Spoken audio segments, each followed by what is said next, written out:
we're dealing with. So I appreciate all those people out there. I know all of us have some relatives and some friends, and I have some coworkers. Obviously, the people that do a lot of our medical stuff outside of the lines are on the front lines, and talking to those guys, it's amazing what they're doing. So thank you to all them.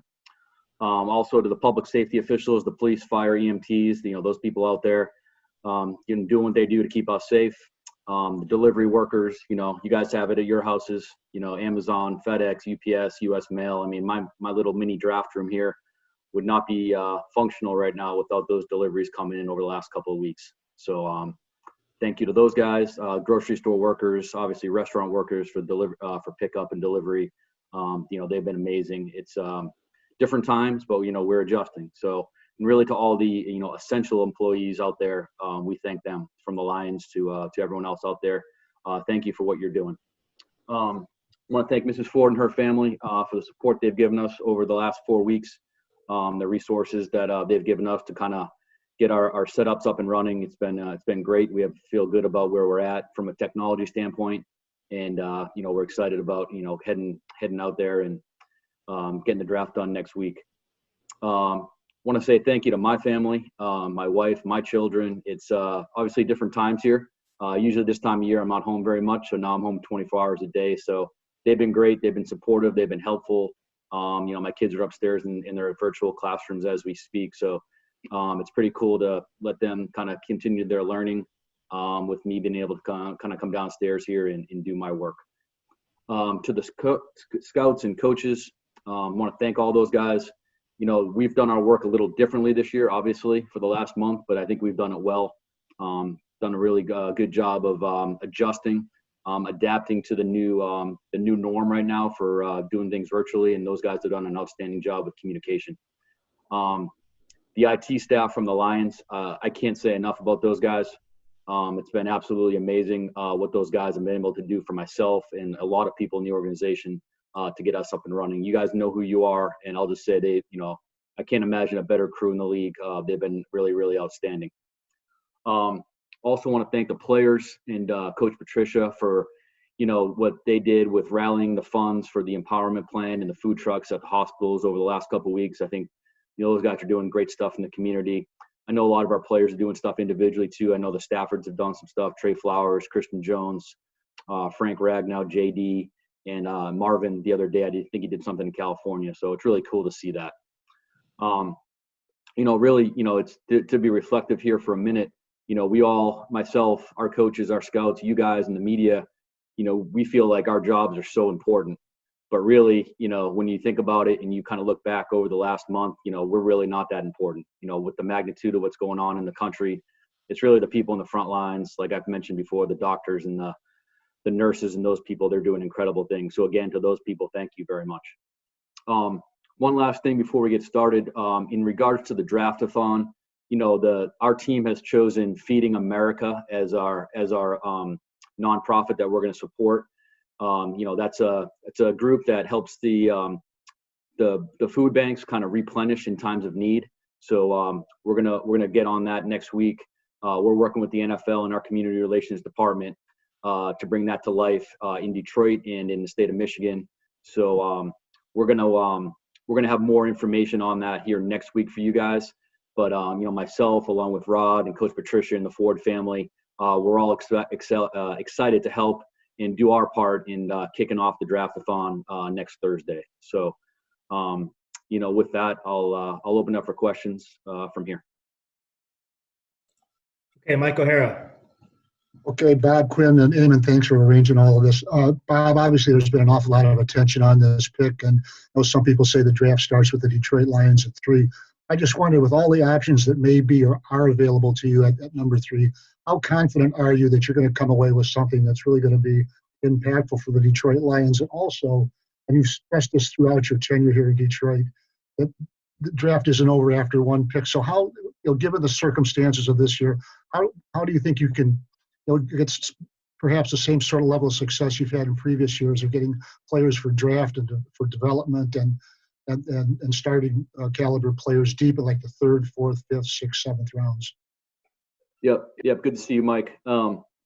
Yeah, obviously, with the number 3 pick or wherever we end up picking, like hopefully the idea is to get an impactful player. And I think if there's a number of players up in that top of the draft that we feel good about, we'll see what happens next Thursday. But I feel like that's the goal, and I think we have enough guys in that range that we think we can do that.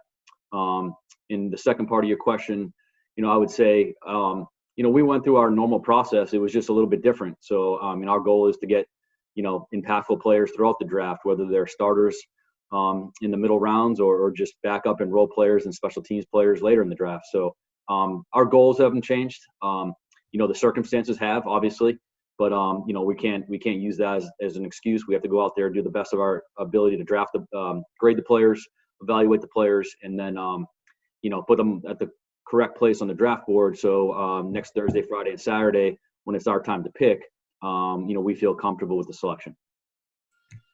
Next, Dave Burkett. Hey, Bob. Good to see you. Can you, and hope the family's doing well. Can you take us through some of the logistics of the draft this year? I guess, like maybe even, I don't know if that's a background, but show us what some of your at-home war room looks like, or just how are you designating your personnel to help manage, trade discussions, keep track of the needs board, kind of everything that goes on with what's changed to avoid hiccups. Yeah, I'll kind of take that in maybe 2 parts, Dave. I'm not going to give you a picture of my setup here because I really don't have that capability right now. But basically, I'm at my house. I have a home office that I use occasionally during the season and occasionally during the off season. Not very much, but I'm staring at a TV to my right. I have three monitors to my left. I have 2 laptops. I have a huge, what we call our draft phone. I have my home phone. I have 2 cell phones, and I have a printer. So that's kind of my setup that I'm looking at right now. I think, obviously we can't replicate our draft boards in my, small home office here. So all the draft boards, the needs boards, all those things will be emailed. They'll be printed. They'll probably be screen shared on some platform that we're still evaluating which one we want to use next week, but we have 2 good options that we're kind of narrowed it down to. And then we'll have redundancies on everything. So we'll have at my house, in Coach Patricia's house, we'll have redundancy for internet, redundancy for power, redundancy for phones. So, I would say our IT department, like I mentioned a few minutes ago, they've done an outstanding job of setting us up. So I feel really good about the setup. I feel confident that's going to work. Everything that we've done in the last 4 weeks, and I think I've been home in this home office for, yesterday was a month. So everything's worked good. Obviously, in the last week or so, I've gotten more stuff, I'd say, delivered to my house for technology, just for the draft itself. And some of that stuff is getting tested out over the next couple of days with the league, in terms of that, the camera that's going to be here and all those things. But I think big picture wise, we're in a good spot technology wise, and we're going to do a couple internal tests and trial runs here. And the league is having a mock trial run on Monday that we'll participate in. Okay, Michael Rothstein. Yeah, hey Bob, how are you? 2 things. First, just to follow on that a little bit, like how are you going to delineate maybe your scouts versus, you and Matt and Kyle? Like, are you going to have separate Zoom chats? You have separate screens? What's going to be the plan there? And then I have a second question when you're done with that. Yeah, we're working through that. We're going to have one, Zoom or Teams or whatever we decide to do here with the smaller group. You know what I mean? There's going to be whatever 8 or 10 of us in that virtual draft room. And then they're going to have a secondary call with everybody else that would be in the room from the scouting guys that are, live in different parts of the country that are obviously in our draft room for a normal draft. But the people that are at the 2 main tables in our normal draft will be on a separate call on 8 people. So there'll probably be 2, virtual calls going on at once. That's kind of how we have it planned out. Justin Rogers. I think Mike had a follow-up. Yeah, Mike had a second one. Sorry, Mike, go ahead. All good. Yeah, and then when it comes to the number 3 pick, at what point do you really start having intense conversations about maybe trying to move off of that pick? Because it seems like you guys are in a situation where that might be the spot where teams might move up or try to move up. Yeah, Other so teams. you're asking like when those calls happen? Yeah, like how many maybe substantive conversations have you had to this point? Are those going to maybe happen on Wednesday, on Thursday? Like, walk me through the timeline of that. Yeah, I mean, we have conversations, myself and my staff, we're doing our normal pre-draft calls like we do every year, which we call every team in the league, kind of see what they're thinking. Obviously I'll handle the calls that are a little bit closer to our pick, especially this year since we're drafting at 3. I've had a few of those conversations over the last week or so. Had a few of those conversations, honestly, as far back as the combine. And then there'll be, more substantive talks next week if people are interested. And, I think just the way the world we're living in with this being virtual, I think a lot of those things, if I'm going to do something, I think we'll kind of probably have a pretty good idea, Thursday afternoon of kind of where we stand. I don't think I'm going to be making a huge decision on trading the number 3 overall pick while I'm on the clock, while I'm virtually talking to our head coach and our other personnel. Justin Rogers. Just to clarify, Bob, do you have any offers on the table currently for that pick? I never go into conversations I have with other teams. You know that. Oh, I wasn't asking for specifics. Just curious if there were offers that you were weighing currently. I never talk about the conversations I have with other teams. Sorry, Jeff. No, fair enough. You mentioned at the combine, I believe, that there are tiers of players, and you said the top tier was at that time you were thinking around 6 or 7. Could you see any scenario where you would move back far enough that you'd fall out of that first tier of talent? I could see a scenario, yes, but ideally, no. It really, obviously, I'd say this all the time, but it takes 2 teams to do a trade. So when you're trading back, and like you said, if you're going to trade back, to after 10 or 11, then you got to know the ramifications of that. You're going to get a different level player. So that has to be factored in with the compensation you're going to get back, and if you feel good about losing out on one of those guys that you like, hire. Okay, Justin Rose.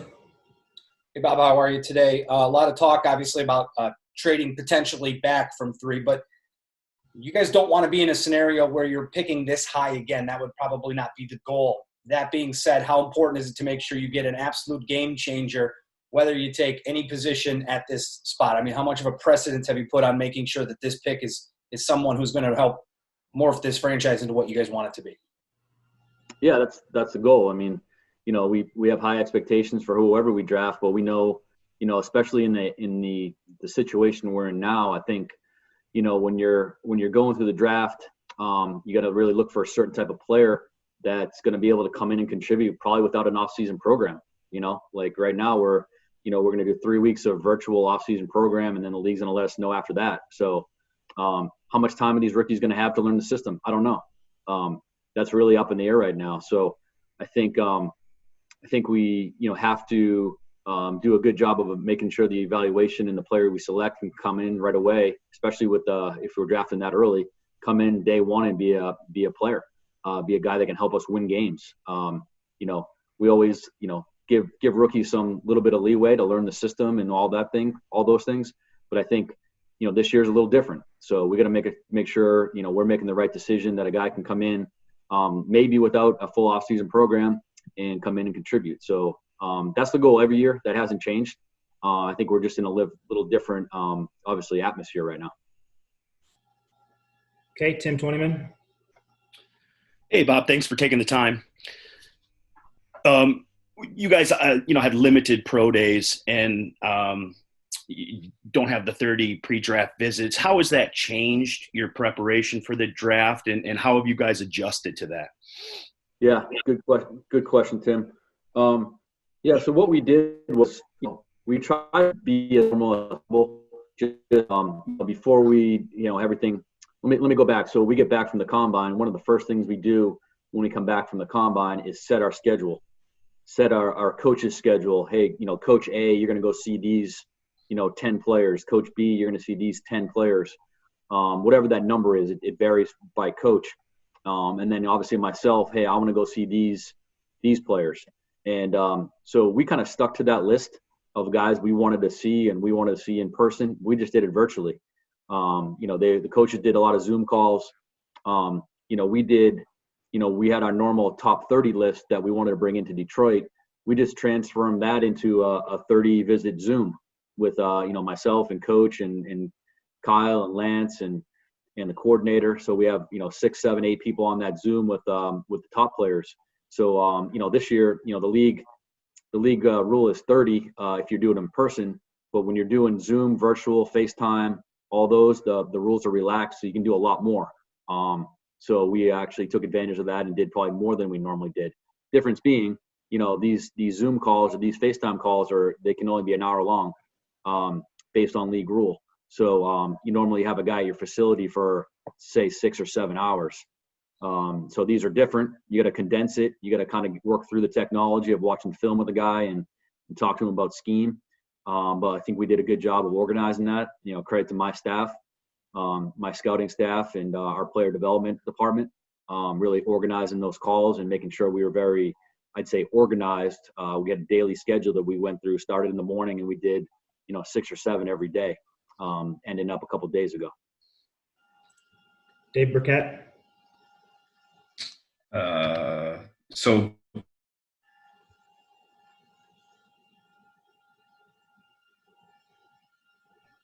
I lost my train of thought there for a second.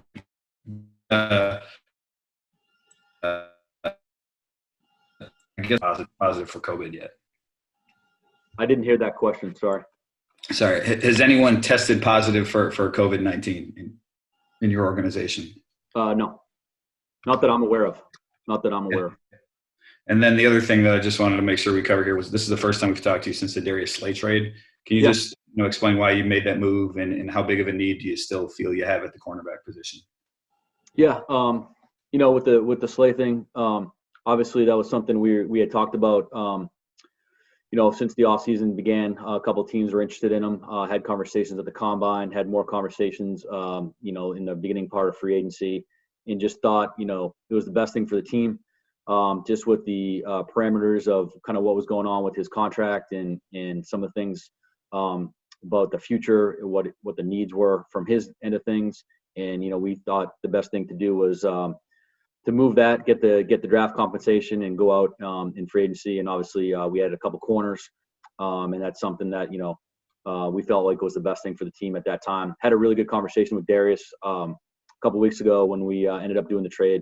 It was good on the end from my standpoint. And, those are always tough decisions. Like, he's a good football player. We all know that. Sometimes you just have to make the decision you think is the best for us. Chris Burke. Hey, Bob. Thanks for doing this. Hey, Chris. Wanted to ask, obviously, the Senior Bowl experience seemed like it was going to be an advantage anyway, and now that teams can't meet with players in person, seems like even more so. Just wondering how much that's changed, or having that extra time with those players has changed what you've done over the last few weeks here, and if you've had to circle back with those guys, or if you're feeling pretty comfortable with where you're at with the players you had there.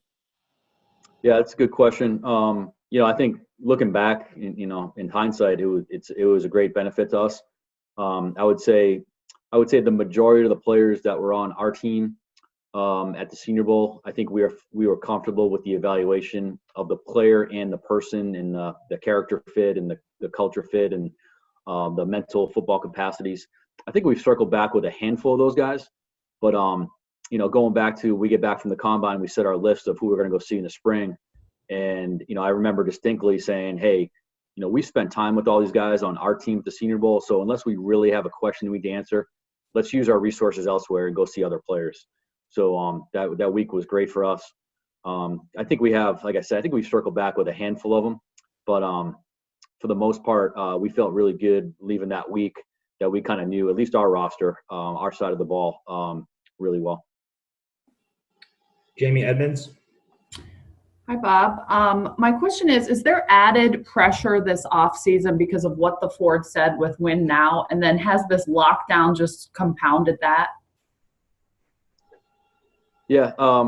I answer this question the same way. I think you guys know what's coming. I feel pressure every day. I wake up and do my job. What was said. And listen, I've had really, really good conversations. I mean, all the time with the Ford family, and we really have a great working relationship. And they want to win, and that's our goal too. So the pressure is the same for me. It always has been from day one to right now. So I feel that. This year with the circumstances we're in, it's different, but everybody's playing the same.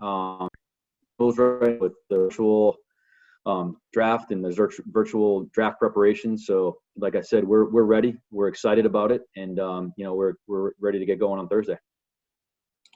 Michael Stats. How you doing, Bob? In regards to the recent COVID-19 news with Von Miller and Brian Allen, what was your reaction to that?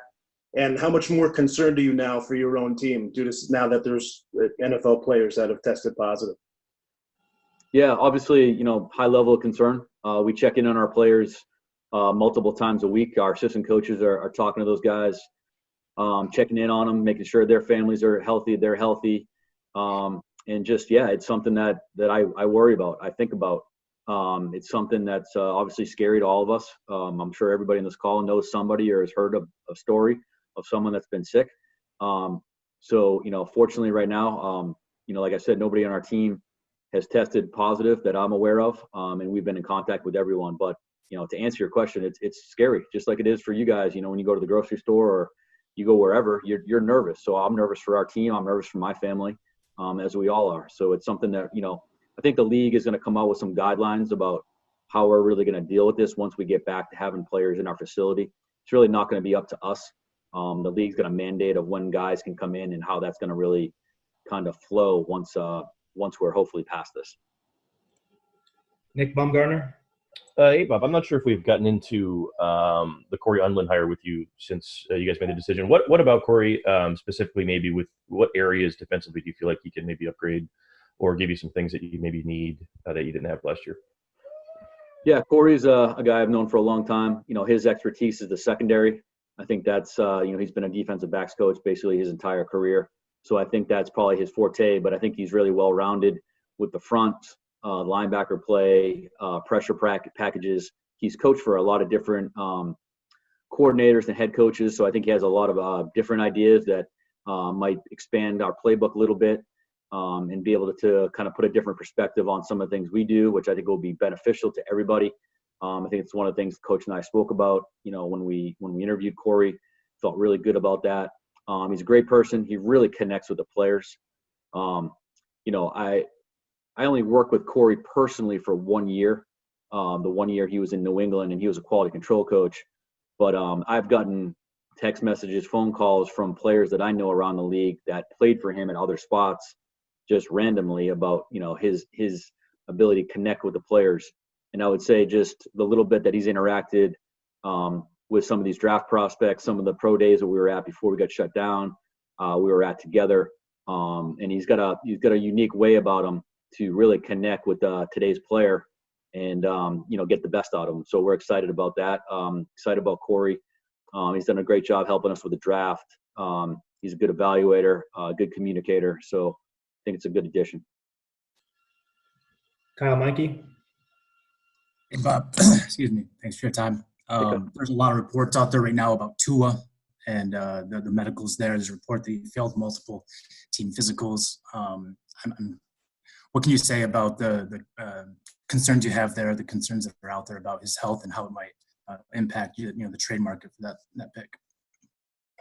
Yep. We're actually having our medical meeting this afternoon, so I don't have our final medical grades yet. Our doctors and trainers have been compiling that over the last month or so after the combine. I've gotten, updates across the way. So I don't have any really comment about where we stand. I'm not going to give out our medical grade on him or any other player. But just for me, I don't have that information right now of where we stand. We have about a 4-hour meeting scheduled for later today to kind of go over the whole draft in terms of medical. And these medical things are a moving target. Some guys might not have a grade that's great right today, but in 2 months they might be looking a little better. So sometimes those situations, it's kind of a moving target. Our doctors might tell us, hey, right now, if we were starting the off-season program tomorrow, he might be a little limited. but in 2 months he's going to be fine. So some of those things are different for each individual player. I think Tua had his surgery a while back, so the little video that I've seen of him moving around looks pretty good. Gotten some, obviously, the stuff that you guys have seen online, but we've gotten some other stuff via email that's been sent out to all the teams. So, from the layman's, from a computer view, it looks like he's moving pretty good, but we'll get the report later. Jeff Rieger. Hey, Bob, thanks for doing this. I appreciate it. Just curious, what do you make of all the former players coming out against Matt Patricia? And is this problematic? I mean, we're talking about Slay, Snacks, Glover, Quinn. Is this a problem? I'd say no. I'd say, I haven't talked about it a ton, but I think, you can go ask anybody in the locker room right now what they think of Coach and how he runs the team, and they're 100% behind him. You can't make everybody happy in this business in terms of how you do certain things. But I can just say from the guys that we signed in free agency, the guys that wanted to be here, the guys that actually, a number of guys in our free agent class, reached out to us. Obviously we liked them as players, but in the weeks leading up to free agency, those guys had their agent call me and say, hey, my guy wants to be there and play for Coach. So, and just having conversations with guys like Duron Harmon, who we traded for. I mean, I've never seen a player more excited to be traded. And we've done a lot of trades here since I've been here than Duron Harmon. I mean, he was literally jumping out of my FaceTime, wanting to come out here immediately. So I have no concerns with that at all. Sean Belegian. Good morning, Bob. Thanks for doing this for us. You talked about the tiers for the draft. Is this kind of your own variation on the old draft value pick? How much can you get into that? Jimmy Johnson did that, in the late 90s? Is that kind of your own variation? Yeah, can you remind me the tiers? Did I talk about that at the Combine? Yeah, you did a few minutes ago. Yeah. So, that's the Jimmy Johnson thing's totally different. The Jimmy Johnson is the trade value chart. So I'm not sure you guys have probably seen it online, that each pick is worth a number value. So that's really for trades. Obviously when you're talking about values and you're talking about tiers in the draft, if you drop from your tier 1 to your tier 2, then you're getting a different level player. So, the draft value chart might get thrown out the window, because if you're going to do that, you better get a huge return. You better win that trade on the value chart, double. So I'm not sure exactly where you're getting at with the Jimmy Johnson value chart. We use our own. I think that one's been updated over and over again since that came out. And with the new rookie wage scale that came out a few years ago, that kind of threw a wrinkle into all the old trade charts, because the compensation is much more even across the board for the rookie contract. So we had to redo our trade value chart there. Ken Brown. Hey, Bob, how you doing? Good. When you guys do your evaluations, when it comes to your pick, if it's number 3, and your evaluations say that player is the quarterback, even though it might not help you this year, and you can't get trade value for it, are you immune to taking a pick this year that might not be able to help your team this year? Yeah, my goal is to take the best overall player that can help us, whether that's tomorrow, whether it's this season or next season. Ideally, that player can help us this season, obviously, but that's something that you have to take into account. If you have a guy that's just by far and away the best player on the board, and it's not a position of need, you have to have a long conversation, because sometimes that's when you make mistakes. But it's different for everybody. I think this year's unique for a lot of different reasons. But we're trying to get the best, put together the best team, whether that's through the draft, free agency, or any other avenue that we use throughout the season. But I think it's something that we have to really take a hard look at. Jennifer Hammond. Oh, you unmuted me. Thank you. Hey, so Bob, 6 of your 8 free agent signings this offseason have been on the defensive side of the ball. I've kind of got a 2-pronged question. How do you feel like you guys worked to solidify that side of the ball with some of the inconsistencies you had last season? And as well, does that give you more ability to go offense with that first-round pick? Yeah, good observation, Jennifer. It's something that we set out to do at the start of the offseason, was to improve the defense. Obviously, we didn't that wasn't up to par last year. So that's something we went out and tried to do. I think that does open up the draft for us, whether that's early, whether that's mid or late. Obviously, I think you're looking at our depth chart right now. We could probably go out there and play, line up a defense and go play competitively right now. Obviously, we want to improve that. We want to improve that every day.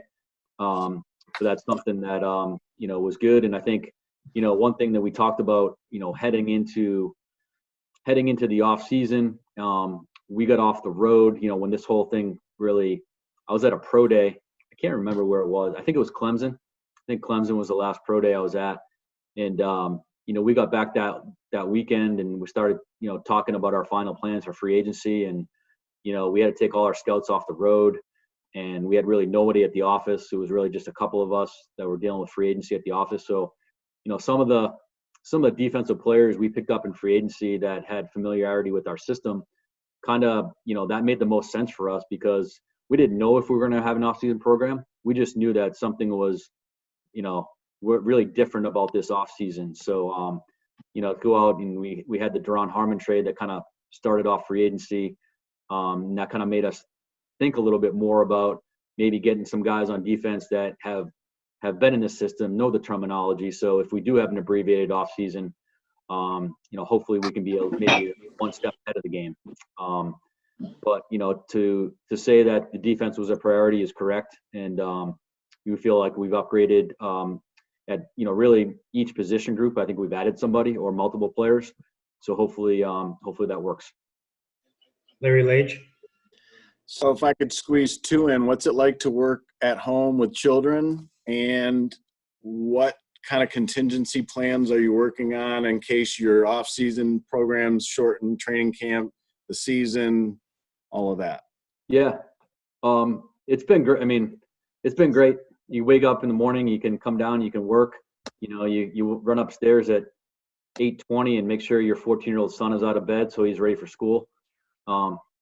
Make sure it's good to take a 20-30 minute break at lunchtime and go over to the kitchen and you can actually have a meal with your kids, which is, for me, as you guys know, like, doesn't happen very often. So it's really cool. Then the same thing for dinner, and then you can actually see them before they go to bed. So it's been different. It's been an adjustment, no question. But I think it's something that we've embraced. Once we kind of got direction from the league that we were kind of shut down and we were probably pushing towards a virtual draft, we just jumped in. And like I said at the beginning, my wife and my kids, they've helped. They're old enough now where they know I need privacy and I need to go out here and work. I know it's a lot more difficult with people with younger kids that they can't really control that. I totally understand that. I'm very fortunate. I can't imagine if I had a 2-year-old and a 4-year-old running around my house right now. But it's been really cool. To spend this amount of time with them doesn't happen. You guys know what the NFL life is, and the amount of time that we spend at Allen Park is crazy during the season and in draft prep. So it's been interesting. It's been productive, and I can't thank them enough for helping me, because they come in and they help me move around some stuff in my office, and it's been pretty cool. The bonding has been brought to a different level. And then the second part of your question, off-season program, I'll kind of hit this. We kind of made the determination, coach and our staff, we're going to start our virtual off-season program on April 27th. So that's not next Monday, it's the following Monday. And really what the league's told us is just plan on the virtual phase 1 for 3 weeks, and then they'll kind of get back to us about what we're going to do after that. So we're really taking it in, week to week segments, but we know we're going to do a virtual off-season program for the first 3 weeks at least. Wojo. Bob, how are you? Good. How are you doing? Good, thank you. Having the third pick, obviously an unusual situation, unusual spot for you, and an unusual spot in this draft. As people have said, that's sort of where perhaps maneuvering may begin in this draft at the third pick. In this unusual situation, how do you have to weigh more the value of the pick and what you can get for it versus just taking the player you want? In other words, you might be a perfectly fine player there at number 3, but is that getting maximum value from the number 3 pick? Yeah, it's something we're consistently talking about. What kind of player can you get at 7, 8, 9, 10, 5. Like it's all those conversations, and just you kind of have the list of the players you like, right? And then you work backwards. So if you like 6 guys and you feel like you can move back and they're all similar graded, then you try to do that. If there's a grade variance in those 6 players, and you only feel really good about 3 or 4 of them, then you can't go back as far. So it's a constant conversation. It's a good question. It's something that we've been having over the last, I'd say, 2 weeks. And we'll talk more about it, over the weekend and into next week about those opportunities. But like I said at the beginning, you can't just say, hey, I'm going to trade. You need a trade partner. So you need somebody that wants to come up, and those conversations are happening, and we'll see where they turn out next week. Stacey Dales. Hey, Bob, thanks for your time today, and glad you guys are all safe. My question was sort of like Woj's there, just weighing value versus need. When you pick as high as 3, which is a position, as people have mentioned, you haven't been in. And, we hear the conjecture with players like Brown and Okuda defensively, and obviously 2 different spectrums there defensively. So weighing the need versus the value. And then the second part for me is I don't believe you've ever made a first-round trade as the GM of the Lions with a pick as high as this one. What excites you about the leverageability of the 3rd pick? Yeah, I'll start with the second one. So, yeah, it's exciting. Obviously, it's different. You're looking at hopefully a different level player than we've been taking in the past, and we felt like we've done a pretty good job with drafting in the first round. My first 4 years here, so it's a different level of player. I've never been here in my career. Hopefully, never am here again. But it's we take the opportunity, right? It's the opportunity to go out and get hopefully an impact player that can help our franchise for years to come, and that's the goal. So a little bit more, I'd say, media attention to the pick, obviously, with being that high. But like I said at the beginning, our process is the same of evaluating it, and we'll go through the scenarios of the 3rd pick compared to the picks behind it. And if there's an opportunity to move back, it just has to make sense. It has to make sense that you're comfortable getting a player that you really like if you move back to a certain spot. So we'll take all that into consideration. We'll and some of that's instinct, some of that's value, some of that's the player. It's all combined. It's not one computer project that you just type it in and say do it or not. It's you got to have that feel about where you can go down to and what kind of player you can get later on. Brad Galley. Bob, thanks for doing this. To have that number 3 pick, kind of another 2-pronged question. I know a lot of people have been doing that, but how much have you enjoyed using your best poker faces throughout a lot of these trade talks and conversations that you're having with other teams? And then within all the questions that arise, having that number 3 pick, a lot of questions, you've answered some about Matthew Stafford, his health have come up. Last year, he was a game time decision and then never played for the rest of the year. What happened then, and how comfortable are you with Matthew's health as you go into this draft? Yeah, Matthew's doing great. He's probably like me. He's home with children, and he calls me probably once a week to check in. I know he's working out.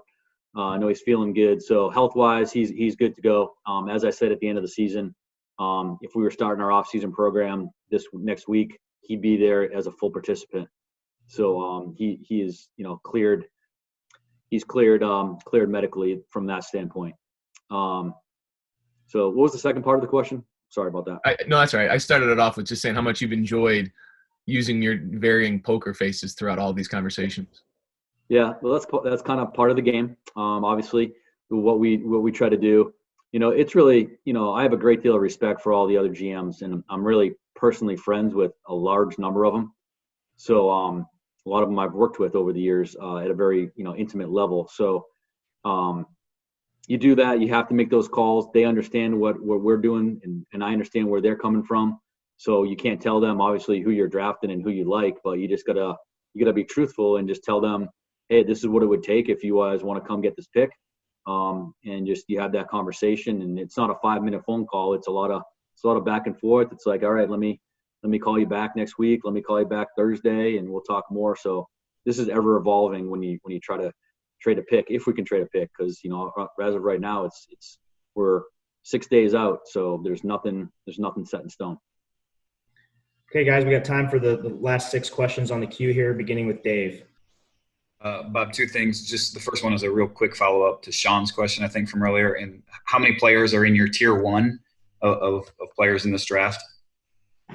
Not going to answer that question. Okay. And then 2, why have teams historically shied away from cornerbacks, I guess, in the top 5? And what would you have to see from, a player at that position in order to think he could, be worth that pick? Yeah, I'm not sure why teams have shied away. Honestly, I don't. I think it's a position that's obviously critical and has high value in the league. Really, when you look at corners, basically you have 3 corners that are starters in professional football now.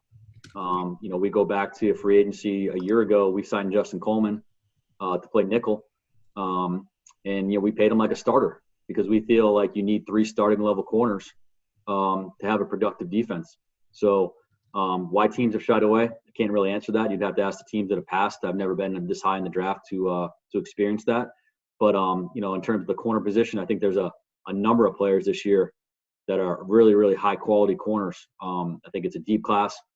I think it's a deep class that you can get great value, later on in the draft too, for guys that can come in and contribute right away. And they're all shapes and sizes.